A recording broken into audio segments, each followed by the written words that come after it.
Assalamualaikum warahmatullahi wabarakatuh. Waalaikumsalam warahmatullahi wabarakatuh. Selamat siang akan teteh-teteh. Iya.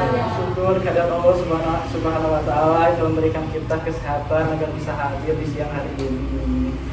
Jadi sebelum kita masuk ke materi dan segala macamnya, lebih baik kita penyebutan antara kita dan yang lainnya itu harus lebih santai. Contohnya seperti saya akan menyebut ke teman-teman, jadi teman-teman atau guys ya teman-teman. Apakah kalian setuju? Setuju. Oke, terima kasih teman-teman. Baik, di sini sebelumnya perkenalkan nama saya Parmadi Loga dari Universitas Muhammadiyah Kota Sukabumi. Di sini saya akan membawakan penyuluhan kesehatan tentang penyakit TBC, teman-teman. Itu adalah penyakit tuberkulosis yang ada di paru-paru. Sebelumnya saya akan membagikan dulu poster supaya kalian paham sedikit demi sedikit ya teman-teman. Ini teh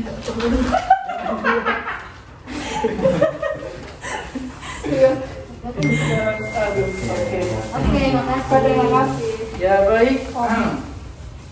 Langsung saja mungkin ya kita mulai. Baik teman-teman, langsung saja kita masuk ke materinya. Jadi si TBC adalah penyakit menular yang disebabkan oleh kuman Mycobacterium tuberculosis. Sebagai besar, kuman TBC menyerang paru-paru tapi juga dapat menyerang organ tubuh yang lainnya. Dan bentuk si virus TBC tersebut itu adalah berbentuk batang panjang 1-4 inci dengan tebal 0,3 sampai 0,5 mm. Selain itu juga, kuman lainnya memberikan infeksi yang sama yaitu M. bovis, M. carnasi, dan M. intraokuler. Jadi penyebab TBC atau bisa dibilang tuberkulosis tersebut adalah disebabkan oleh kuman TBC Mycobacterium tuberculosis. Kuman ini berbentuk batang mempunyai sifat khusus yaitu terhadap asam pada berwarna. Oleh karena itu disebut pula sebagai basil tahan asam atau BTA. Kuman TBC cepat mati terhadap sinar matahari secara langsung, tapi dapat bertahan hidup selama beberapa jam di tempat yang gelap dan juga lembab. Nah, sumber penularan adalah penderita TBC atau BTA yang positif pada waktu batuk atau bersin, itu mereka akan menularkannya secara langsung. Jadi penyebab dan gejala yang si TBC tersebut itu yang pertama itu bisa dari lingkungan kalian, yang dimana lingkungan kalian itu lingkungan yang lembab dan curah hujan yang sangat tinggi, itu bisa mengakibatkan si virus tersebut itu ada di tempat-tempat tersebut. Karena virus tersebut itu mereka tuh lebih suka di tempat yang lembab. Nah, maka dari itu kenapa saya melakukan penyuluhan di desa Mangkalaya ini, dikarenakan desa ini itu desa yang curah hujannya itu mungkin bisa dibilang tergolong tinggi dan juga kelembabannya juga yang bisa dibilang juga tinggi karena kan dekat juga dengan pegunungan.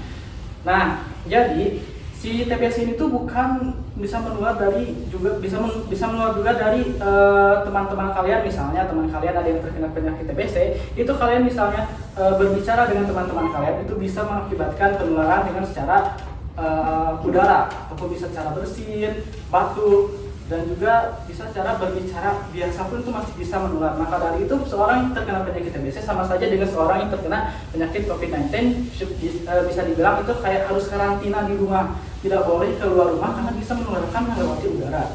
Nah, penyebab yang lainnya juga kita bisa terkena penyakit TBC tersebut adalah dengan seseorang yang mengonsumsi rokok. Nah, seseorang yang mengonsumsi rokok itu bisa terkena penyakit TBC. Contohnya, misalnya meskipun kalian bukan seorang perokok, tapi ketika kalian bergaul dengan seorang perokok dan kalian satu ruangan dengan seorang perokok dan kalian menghisap si asapnya tersebut, itu kalian sudah bisa terkena penyakit tersebut. Nah, jadi dan setelah penyebab juga ada gejalanya. Gejala yang pertama dari penyakit ini itu adalah kamu akan kepusingan. Dan yang berikutnya juga kamu akan merasa seperti batuk, dan batuk itu tuh batuk yang berketerusan. Jadi bukan kayak seperti batuk biasanya kayak cuma batuk udah gitu berhenti, enggak, itu akan batuk yang berketerusan terus menerus dan lama kelamaan itu tuh yang di tenggorokan dia tuh seperti ada yang merasa kayak mengganjal dahak yang pekat gitu. Nah, saat kamu mengeluarkan si dahak tersebut dengan hentakan yang kayak kencang, nah nanti tuh sewaktu keluar tuh akan si dahak itu menggumpal dengan sebuah darah. Nah, itu adalah ciri-ciri penyakit tuberkulosis.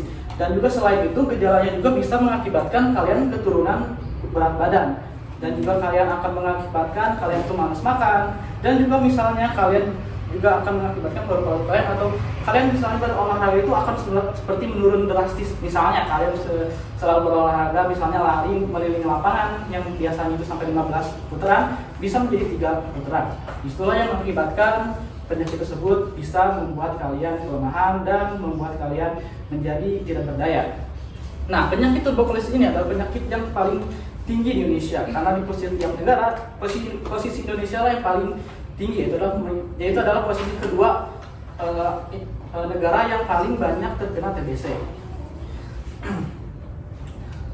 Lalu si TBC ini ada berdasarkan tipe penderita. Yang pertama adalah kasus penderita yang belum pernah diobati dengan OAT atau sudah pernah menelan obat anti tuberkulosis kurang dari 1 bulan. Lalu yang kedua, kambuh atau relapse adalah penderita TBC yang belum pernah mendapatkan pengobatan dan telah dinyatakan sembuh, kemudian kembali berobat dengan hasil pemeriksaan BTA yang positif. Pindahan atau transfer in yaitu penderita yang sedang mendapatkan pengobatan di suatu kabupaten, kemudian pindah berobat ke kabupaten lain. Lalu ada kasus berobat setelah lalai atau default atau drop out adalah penderita yang sudah berobat paling kurang 1 bulan atau lebih dari berhenti 2 bulan.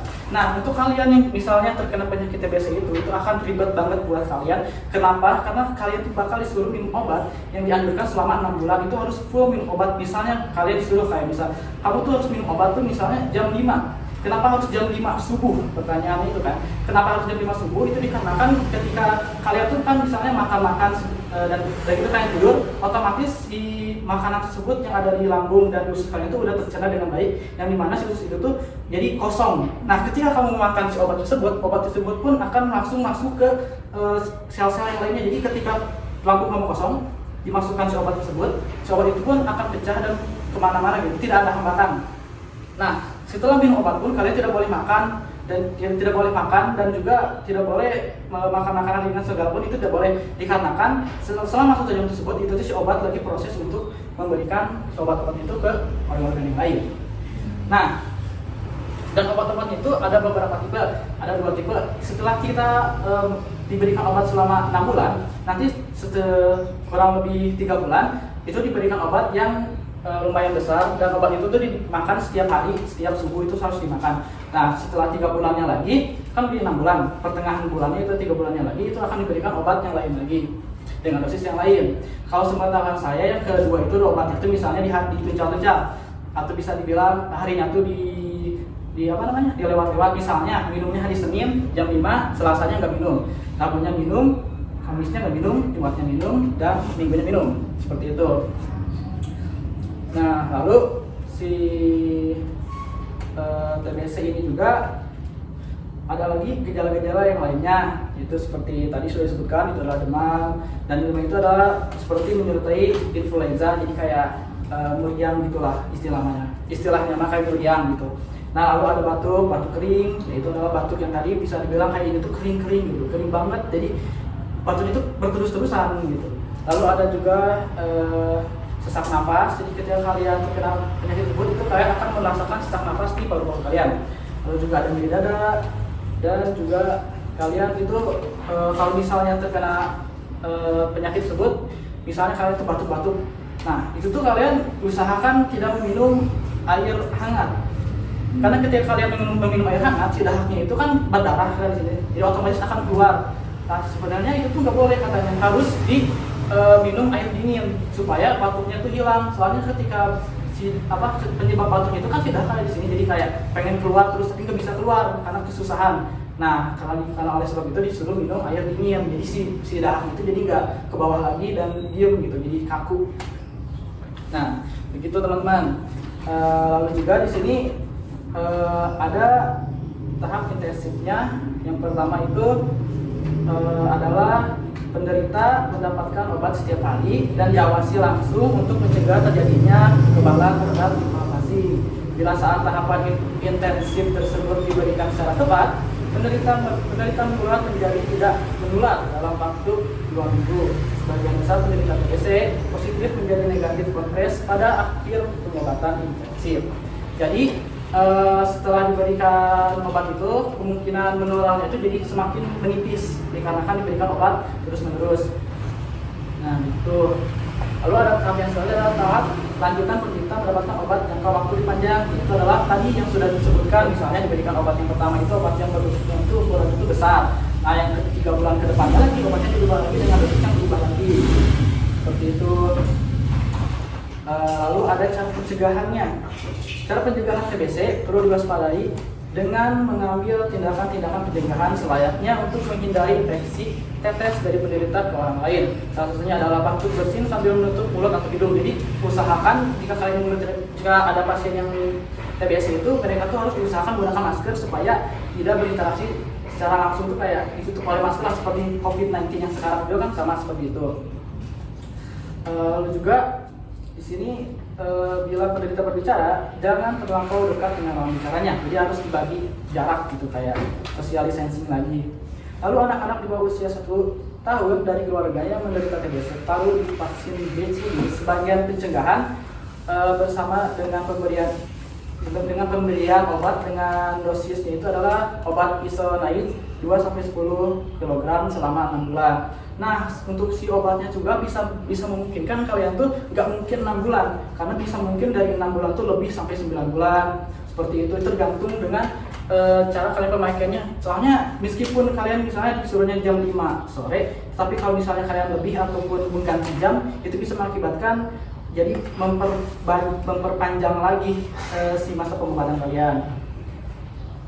Lalu di sini juga ada untuk penderita itu dianjurkan untuk minum obat sampai habis sesuai petunjuk, menutup mulut ketika batuk dan bersin, tidak meludah di sembarangan tempat, meludah di tempat yang terkena sinar matahari supaya si virusnya tersebut juga langsung bisa jadi mati.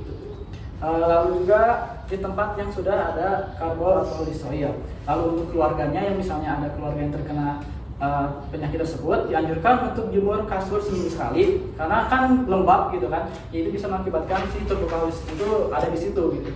Lalu buka jendela dan lebar-lebar agar udara dan sinar matahari pun masuk. Lalu pencegahannya itu adalah kalian bisa melakukan imunisasi BCG pada bayi. Jadi waktu kalian bayi itu bisa dilakukan imunisasi tersebut supaya terhindar dari si penyakit TBC ini. Lalu juga meningkatkan daya tahan tubuh dengan makanan yang bergizi dan juga berolahraga. Nah, begitu teman-teman. Bagaimana, apakah dari sini ada yang dipertanyakan atau bagaimana? Izin bertanya. Ya, silakan. Pernah kan nama saya Risa. Pernah dengar juga gitu, apa sih perbedaan dari TBC dan KP gitu? Itu aja sih. Baik, di sini saya akan menjawab pertanyaan dari Risa Bena. Jadi pertanyaan itu adalah apa bedanya KP dan TBC kan ya? Nah, sebenarnya si KP atau Koch pulmonum sebutan lain dari si penyakit tuberkulosis ada TBC. Jadi terus sebutan lainnya dari si TBC itu. Oh, baik, terima kasih. Izin bertanya, Bang. Oh, silahkan. Perkenalkan, nama saya Putri, izin bertanya. Kan tadi ada gejala-gejala dari TBC itu sendiri kan? Yang gejala 5 itu tuh pengen ada yang ganjel gitu ya. Kan berkeringat tanpa sebab terutama pada sore sampai malam hari. Nah, dalam kondisi berkeringat itu teh emang suhu tubuh dari orang itu teh panas atau emang dingin? Terus kan berkeringat, terus gimana cara biar si keringatnya itu mereda gitu? Itu aja. Oke, makasih. Baik, jadi untuk pertanyaan tersebut memang akan berkeringat tanpa sebab terutama pada sore dan malam hari. Itu tuh keringat itu bisa panasnya itu kayak panas dingin jadi panas, turun lagi ke dingin seperti itu. Nah, caranya itu adalah dengan cara beristirahat dan juga bisa dilakukan kompres di bagian dahi. Pakai lanjut apa air dingin? Pakai air hangat. Oke, makasih. Iya, sama. Izin bertanya Kak, sebenarnya perkenalan nama saya Willy. Ya, silakan. Tadi itu sempat dibahas imunisasi. Imunisasi apa Kak? Boleh diulang? Imunisasi BCG. Oke. BCG ini kan tadi disebutkan dari bayi ya diberikan. Tapi untuk orang dewasa sendiri atau kayak kita deh remaja gitu, Ya. apakah bisa gitu dikasihkan vaksin imunisasi tersebut atau gimana? Yang baik kalau disebutkan di sini tuh BCG itu emang harus dari bayi gitu. Kalau misalnya dari besar itu otomatis kan imunnya juga udah kayak berubah kan. Kalau dari kecil kan bisa dibilang tuh kayak masih polos lah. Jadi ketika dimasukkan si vaksin tersebut ya jadi ada peningkatan dari tersebut dari imunnya tersebut gitu dari kecil. Nah, kalau ketika sudah besar itu kan beda lagi gitu seperti itu. Dan juga ada tambahan. Jadi ketika kalian meminum obat si obat TBC tersebut, misalnya kalian tuh diusahakan tidak boleh tidak meminum 1 hari pun tidak boleh gitu. Jadi harus full meminum. Karena ketika kalian tidak meminum obat tersebut dalam 1 hari, itu kalian bisa mengulang lagi dari awal. Misalnya kalian tuh sakitnya tuh kan 6 bulan nih dalam masa pengobatannya. Terus waktu itu tuh kalian tuh udah 2 bulan, tapi kalian tinggal minum sehari, itu tuh otomatis harus minum lagi dari awal. Jadi itu lagi dari awal. Puasa gimana? Berarti kalau Nah, puasa? waktu puasa kan pernah ya saya juga. Nah, waktu puasa tuh ini dirubah. Misalnya kan jam 5, harus jam 5. Dan selalu diubah. Jadi misalnya tuh si sahur tuh misalnya kan harusnya jam 3, jam 4 gitu. Jadi jam 2, sahur jam 2, kan di sahur jam 2 di delay dulu si lambung ini selama 1 jam atau 2 jam. Nah, ketika mau beres sahurnya, nah baru minum obatnya di situ, seperti itu. Pokoknya ketika kalian sudah misalnya ada seorang yang terkena penyakit tertentu, tidak dianjurkan untuk tidak meminum 1 hari pun karena bisa mengulang. Bahkan kalau misalnya terus-menerus bisa mengulang lagi, itu tuh bisa dijadikan melakukan pengobatan itu secara disuntik. Jadi kalau nggak salah disuntiknya itu setiap seminggu itu 2 kali kalau nggak salah. Kenapa seperti itu? Karena contohnya misalnya ini si virus dan kalian itu minum obat terus-menerus kan si virusnya akan tertekan, jadi makin lama makin hilang. Tapi ketika 1 hari kamu tidak minum obat, virusnya itu akan datang lagi, dan ketika diberikan obat lagi itu akan tahu gitu, oh ini mau obatnya kemarin, jadi mereka tuh udah kenalan lah intinya. Jadi mereka tuh jadi bisa kuat di obat tersebut. Nah maka dari itu diberikan lagi lah obat yang berbeda, itu melalui vena, disuntik gitu. Nah jadi itu juga dilakukan selama kalau nggak salah tuh seminggu tuh 2 kali gitu. Jadi harus ke puskesmas. Nah seperti itu teman-teman. Apakah sudah dipahami? Sudah. Baik. Jadi jika sudah selesai, di sini saya akan memperlihatkan sebuah video untuk lebih memahaminya lagi. Ya baik. Jadi sekarang saya akan memperlihatkan video tentang TBC ini supaya kalian lebih memahaminya lagi lebih jauh. Banyak dari kalian yang tahu apa singkatan dari TBC? Jika kalian selalu mendengar peringatan mengenai penyakit TBC, kalian juga harus tahu bagaimana mencegahnya dan cara mencegahnya. Lalu, bagaimana kita bisa melakukan hal tersebut?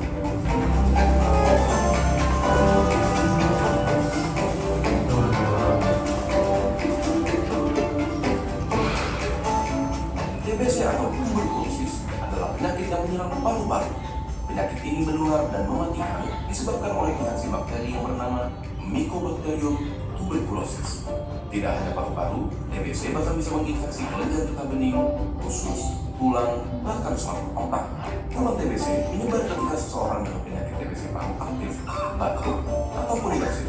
Percikan dahak dan liur yang terbawa udara adalah media penularannya, dan kuman TB mampu bertahan di ruangan yang lembab dan kurang tersinar matahari.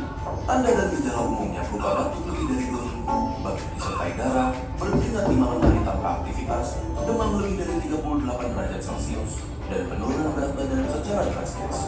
Lalu, siapa saja yang beresiko tertular TBC? Lebih banyak dari yang kita kira. Mereka yang kontak erat dengan penderita TBC, para perokok, mereka yang tinggal di lingkungan yang padat dan lembab, penderita HIV dan AIDS, peminum alkohol, bahkan para usia lanjut dan penderita diabetes mempunyai risiko tertular TBC. Lalu, apakah TBC bisa disembuhkan? Tentu saja bisa, dengan meminum obat anti-tuberkulosis hingga dinyatakan sembuh yang biasanya memakan waktu 6 bulan. Namun, daripada memikirkan tentang melewati proses penyembuhan TBC, ada baiknya kalian fokus mencegahnya terlebih dahulu jika belum tertular. Kalian dapat mencegah penularan tuberkulosis dengan melakukan imunisasi BCG pada bayi, memastikan udara segar dan sinar matahari masuk ke dalam ruangan yang kalian tempati, menutup mulut menggunakan sapu tangan, tisu, masker, maupun lengan di saat hendak batuk dan bersin, ataupun dengan menjaga kebersihan rumah dan lingkungan di sekitarnya. Bahkan, makan cukup asupan bergizi demi ketahanan tubuh dan tidak perlu gas belakang pun dapat membantu kalian mencegah penularan. Pada KLB TBC atau kejadian luar biasa TBC akan muncul pengumuman KLB oleh pemerintah dan dianjurkan untuk mengikuti petunjuk pemerintah melalui TV, radio, dan media lainnya. Jika kalian menemukan orang dengan tanda dan gejala TBC, ada baiknya kalian merujuk mereka ke fasilitas kesehatan. Bagaimana menurut kalian? Apakah informasi ini berguna? Bagikan ke teman kalian agar mereka dapat mengetahuinya juga, dan jangan lupa subscribe untuk mendukung kelangsungan channel ini. Jika ada pertanyaan, kalian bisa tulis di kolom komentar. Baik, jadi kesimpulannya soal penyakit TBC ini adalah TBC atau tuberkulosis merupakan penyakit yang disebabkan oleh Mycobacterium tuberculosis yang menyerang paru-paru, Mycobacterium tuberculosis ini pertama kali ditemukan pada tahun 1882 oleh Robert Koch dan akhirnya seiring berjalannya waktu penyakit ini mulai menyebar ke berbagai belahan dunia. Dan gejala dari penyakit TBC adalah batuk, demam meriang, batuk berdahak, berat badan menurun, nafsu makan menurun, berkeringat tanpa sebab, dan nyeri dada. Baik, mungkin sekian dari saya, Pramudi Adulaga. Wassalamualaikum warahmatullahi wabarakatuh. Waalaikumsalam warahmatullahi wabarakatuh.